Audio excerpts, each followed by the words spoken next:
Okay, so let's just summarize what we've done. So this is a complex number, and a complex number is made up of a real part and an imaginary part.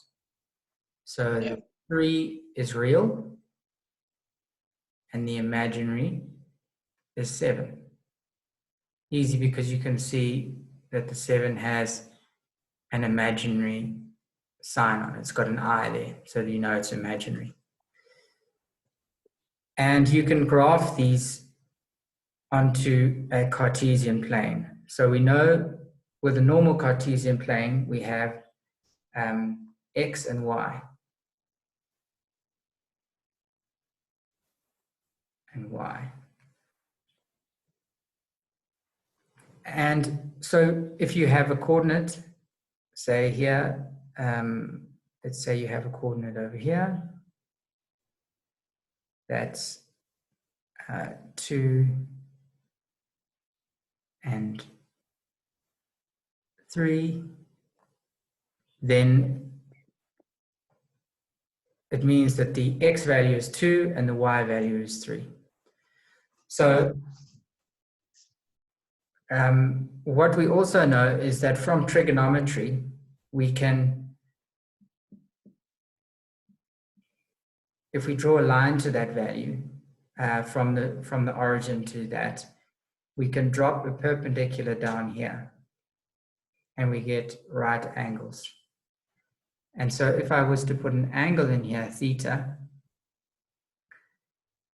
then from our trig triangle, which I'm going to draw here,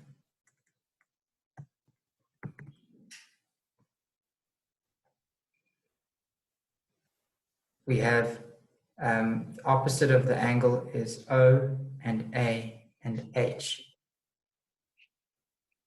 And so if we have sine theta, that will be opposite over hypotenuse. Cos theta is adjacent over hypotenuse, and tan theta is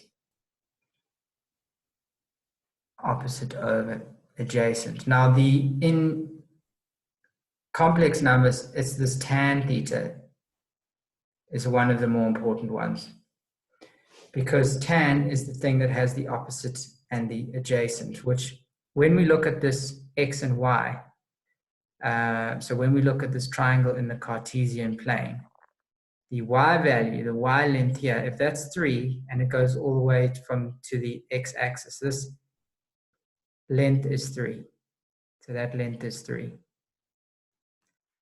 And if we look at the x-axis, that length is 2. 2. And so we could have tan theta is equal to 3 over 2. 3 over 2, good.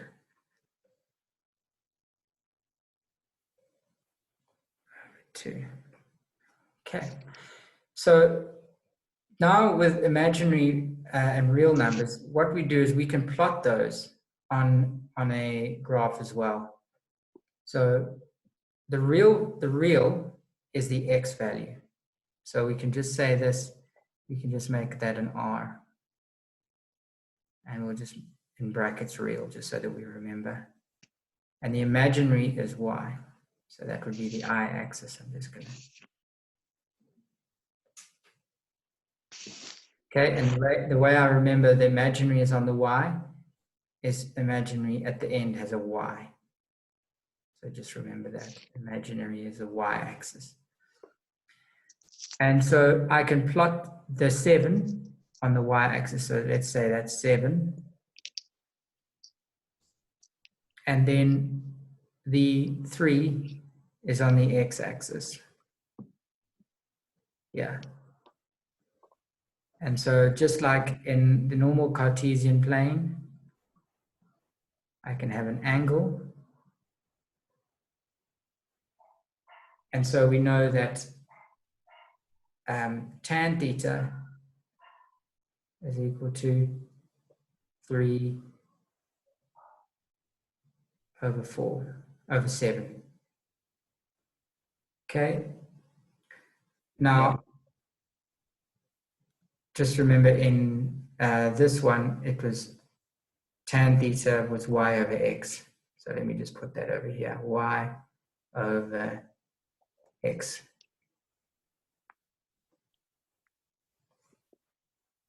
And tan equals y over x. And then the hypotenuse, when we're looking at a Cartesian plane, is r, because it goes in a circle like that. Yeah. So we can think of it as an r. And it could be anywhere. Your r could even be here. It's always going to be the same. Yeah.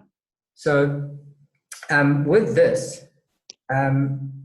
with the real numbers, just think of the z as the r. Wouldn't the 10 be the other way around? Correct. 7 over 3. Yes. Very good. Okay, 7 over 3.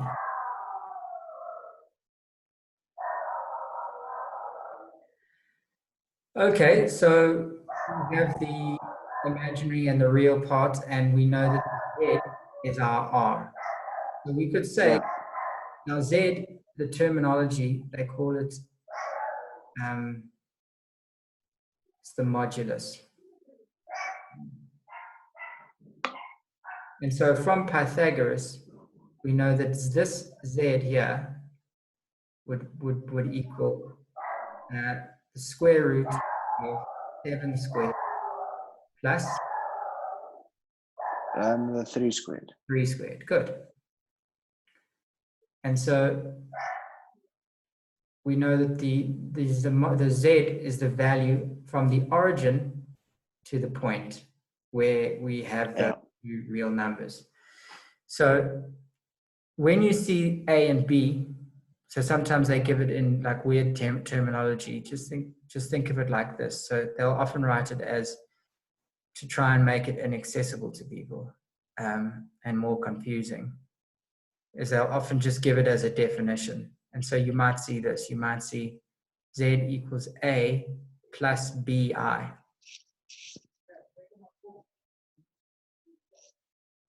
And so the length of a,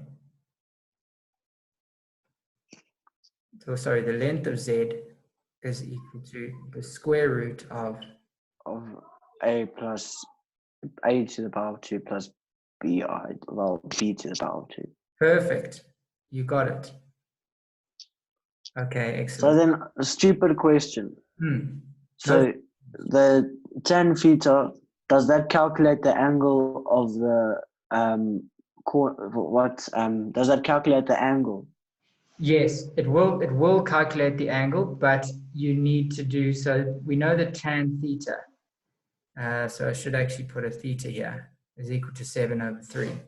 That's not immediately going to give you your angle, because you need to put in, because tan is on the other side of the 7 over 3, you just write it in your calculator as tan, and imagine the tan, if tan went to the other side, it would go into the bottom. So we write it as tan to the minus 1 on that. Minus 1, and then times 7 over 3. With 7 over 3 in brackets. Good. Okay, and then you just use the calculator to get that and then give you the angle. Absolutely. Okay. Cool. Is that all good? Yeah. Excellent.